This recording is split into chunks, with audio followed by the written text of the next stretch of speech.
All right, so we're back, and I just wanted to kind of clear some of that stuff up. So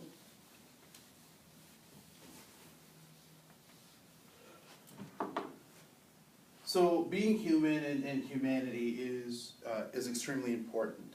There's some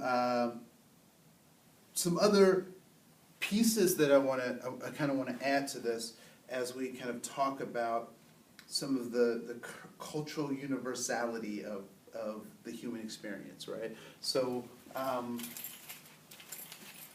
as we kind of deal with that stuff, I want to add that we're always human, and that our humanity cannot be divided. We cannot be a divided creature as it pertains to our humanity. So those things become extremely important for us to realize and recognize. So we are always human, and that our humanity is foremost and paramount, right? So one of the things that I want to talk about is this concept of authentic humanity versus this kind of pseudo-humanity, or this false humanity.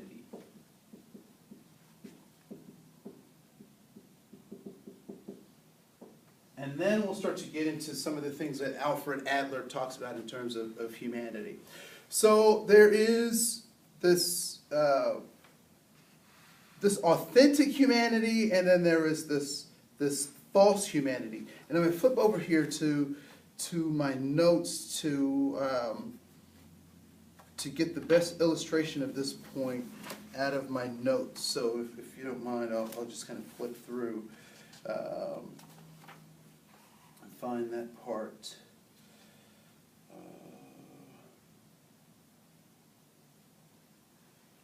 And then we'll talk about. I want to come back to this concept of the void,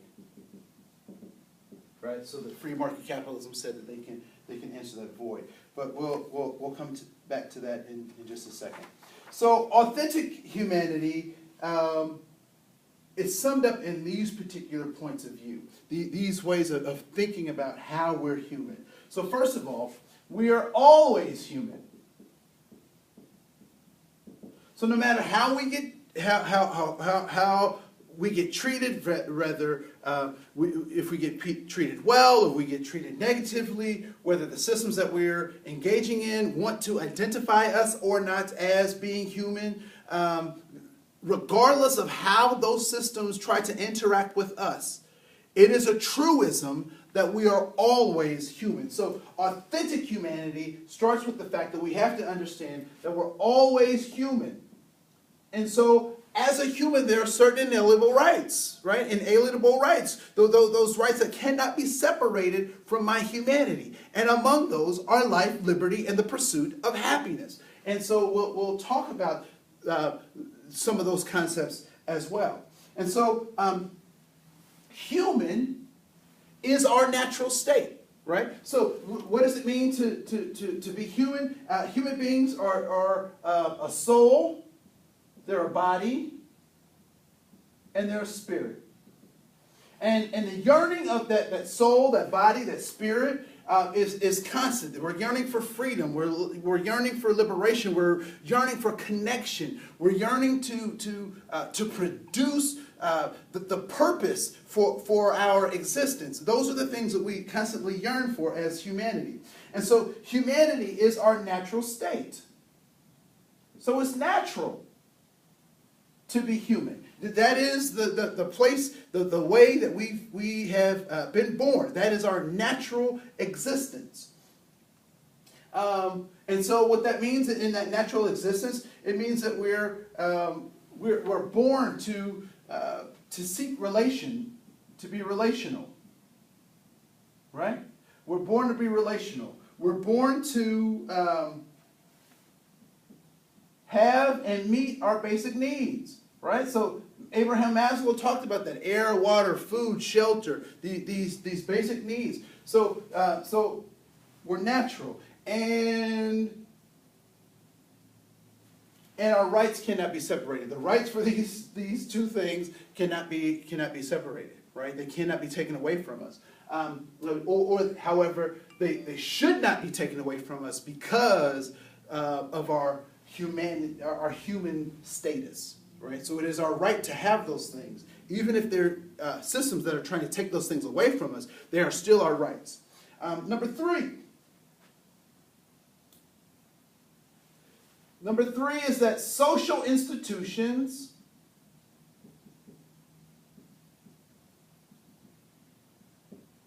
offer false humanity.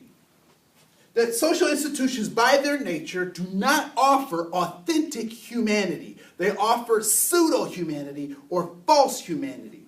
And we'll talk about that. We'll talk about why that is in just a bit. Number 4, when we start talking about authentic humanity, I want you to keep these things in mind, that we're always human, that humanity is a natural state. It is natural for us to be relational, to have and get our basic needs met. That is our human nature, and that our rights can't be separated from our humanity, or they should not be separated from our humanity. And that social institutions, by their nature, offer a false humanity.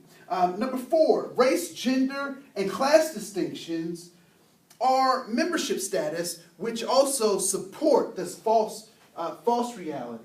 And so race, gender roles, and class distinctions have nothing to do, or not related to our humanity, or should not be considerations for our humanity. I am not less human because I am a part of some nation state's definition of race, or that I have been born without my choosing into a particular gender group, thus being subjugated because of a decision that I did not make myself, or that because of the nation state's class system, its hierarchy, that I am subjugated or less human. So there is no relationship between race, gender roles, and class to my humanity. There's no relationship, there's no ratio. I am always, number 1, always human. Number 5, that choices are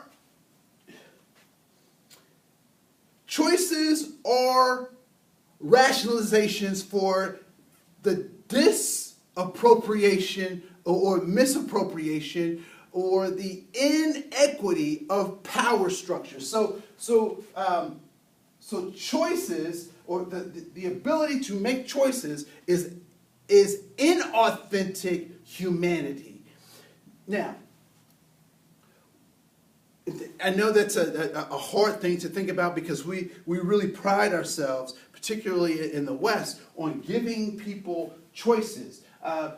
But unfortunately, the choices that we typically offer people are not authentic choices, right? So what societies do is they offer certain kinds of choices to provide, to direct certain types of behavior, right? So, for example, you have the right to smoke.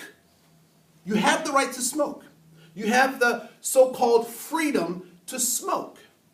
There are stores where you can buy cigarettes. There are places that you can buy tobacco, and you can buy the papers to roll up your cigarettes. You have the choice to smoke. However, to exercise that choice, the society has set up something that is a deterrent to you smoking, which is what? High prices. Right? So to exercise your choice, given this political environment, given this this economic system that we're engaged in, the choice is yours. But the society has set a false choice, because what they want you to do is to not smoke, but they give you the choice to smoke, given certain stipulations and parameters. And so so the idea of choices is false humanity. Because systems, governmental systems, societal institutions give this false choice, right? So choice. So if we're not having choice, what is authentic humanity? Authentic humanity is understanding the relationship between cause and effect. So because I do this, there are some impacts to my behavior. So it's not so much about my choices, it's about the cause and effect of what I'm doing. So if I do this, so authentic humanity is not trying to drive people to make choices, but having the understanding that there is some impact of your behavior on you and those people around you. That is authentic humanity. Point number 6 about authentic humanity. That dehumanization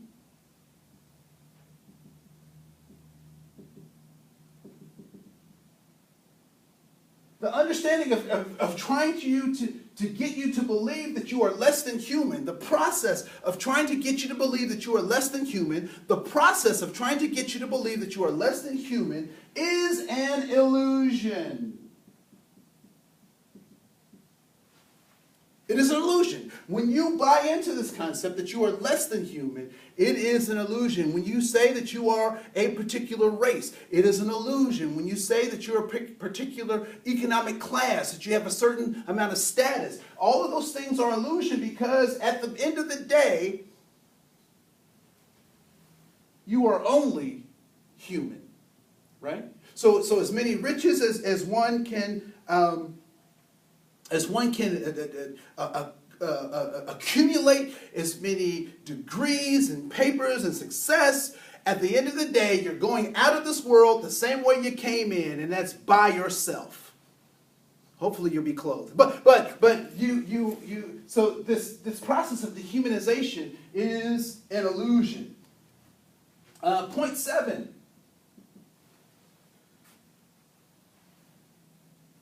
And so if I succumb to this dehumanization illusion, the only way that I am not human is if I lay down my humanity.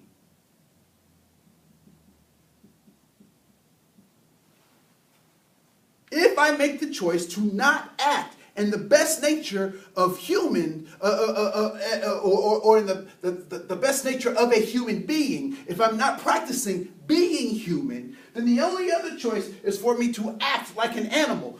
But to act like an animal, I must lay down my humanity. I must lay it down. And so one way that I might lay it down is that I don't take responsibility for the cause and effect of my life, right? So people sometimes refer to men's behavior as problematic, and you'll hear people refer to men as if they were animals, or talk about them as if they're animals. Well, part of the reason that they do that is because someone along the line has forgotten about the cause and effect, and that we're always human. And so if I don't believe that I'm human, then I won't act like I'm human. And if I don't act like I'm human, what am I acting like? I am acting like an animal. Now, I will say that I find it very interesting that as I was growing up, and we looked at the people in the neighborhood, and we looked at the folks around us, the language that we used to define ourselves was very telling about the times we were growing up in. And so, you can lay down your humanity. The interesting thing about that, though, is that you can pick that humanity back up, right? So what are some ways that we know that people have laid down their humanity? We have things like wars. War is people not living up to the best that humanity is, but they're laying it aside to say, my belief, my seek to keep my way of life going is so more important than yours that I'll lay down my humanity and I'll kill you to get what I want. And so when we talk about laying down humanity, when people forget, they fall for this illusion, they riot. They commit suicide when people have forgotten what is true and good about them, the thing that they have purpose and power, that they can do things. When they fall to this dehumanization illusion, they lay down their humanity and they do some of those things. We also understand that depression is a way. When people succumb to post-traumatic stress, right? When we've pushed people as far as they can go and they snap either emotionally or mentally, we've created an environment where it becomes oftentimes easier to lay down my humanity than to actually struggle with it and keep it intact. Anger is another way that we lay down our humanity. We act against our best nature. And number 8, that false humanity, this idea of false humanity,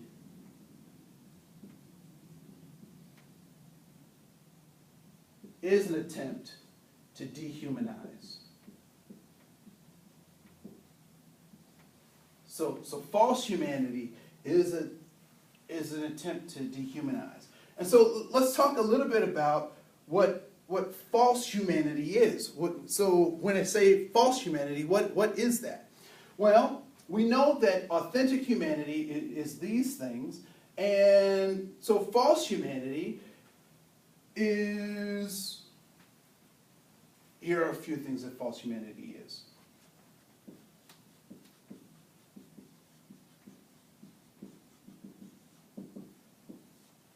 False humanity is membership. So when a nation state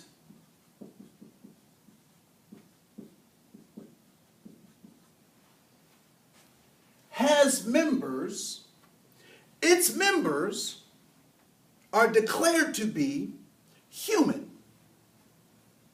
Look at the current debate about immigration in the United States.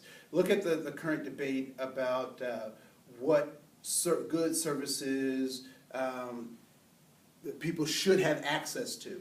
Think about the debate around healthcare, voting rights, all of these things, right? So there are certain things that members get that non-members don't, because the nation state is offering false humanity as a status of their participation in that nation state, right?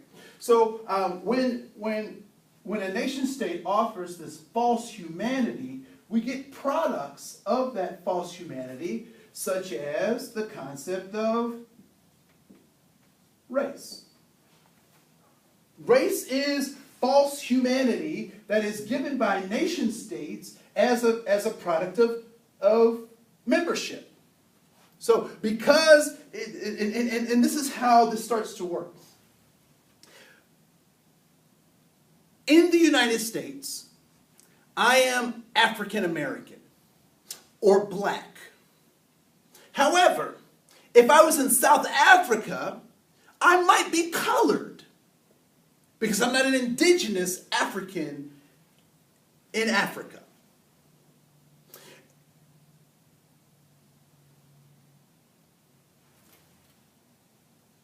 What we've come to understand about race is that it is a political construct designed to organize people in a particular kind of way. And so if race was biological, if race was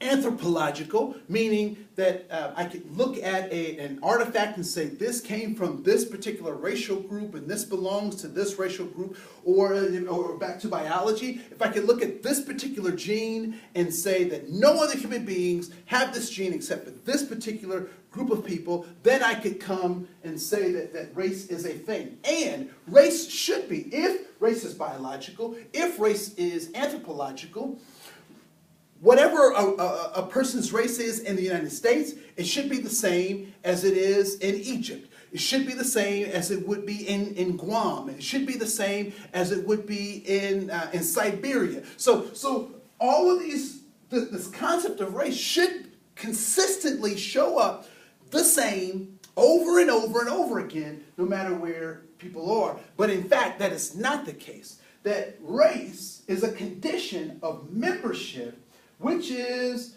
the usurping of or the providing of this false humanity. And so because I am a particular race given my nation state, then I get certain membership privileges associated with what it means to be a human being. And so race is false humanity. Also, what else supports false humanity? This concept of freedom. Freedom, it supports the idea of false humanity, right? And freedom is very much related to this idea of choices. Freedom is conditioned upon the membership of a nation state. So because I am a member of a particular nation state, I am allotted certain freedoms. And when I do something that is an infraction on that nation state, they will take away my freedoms. So freedom, the concept of freedom, is a false humanity because it is based on membership to a nation state. And so nation states do not define what it means to be human because I was born human. And so instead of freedom, what should we be looking for? We should be looking for liberty. Now, what's the difference between freedom and liberty? Freedom says that if I don't follow the rules of the nation state, if I don't do what the nation state says, they will take my freedoms away. Liberty says, regardless of my membership in the nation state, regardless of, all of these other confines that the nation state says that I have to be subservient under or work within, the parameters, I am still human.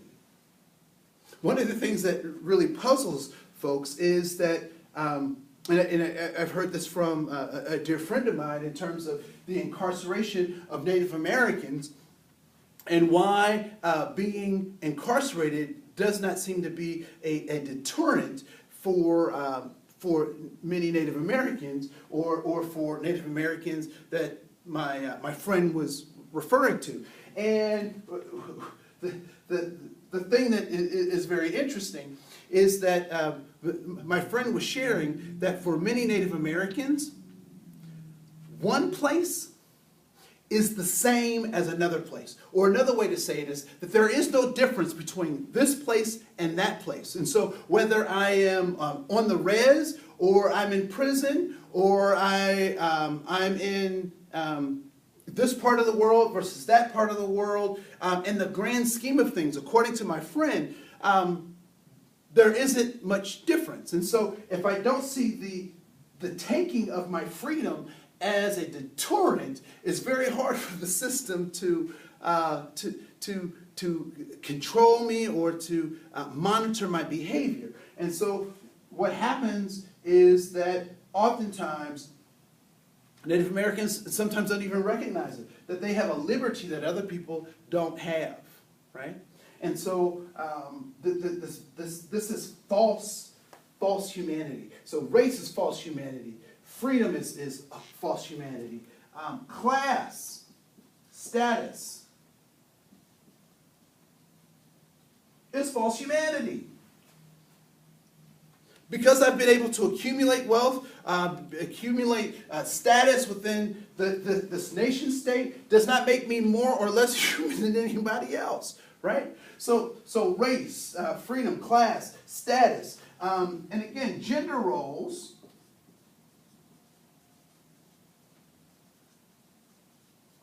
that are assigned by the nation state, these are all things that support false humanity, pseudo-humanity.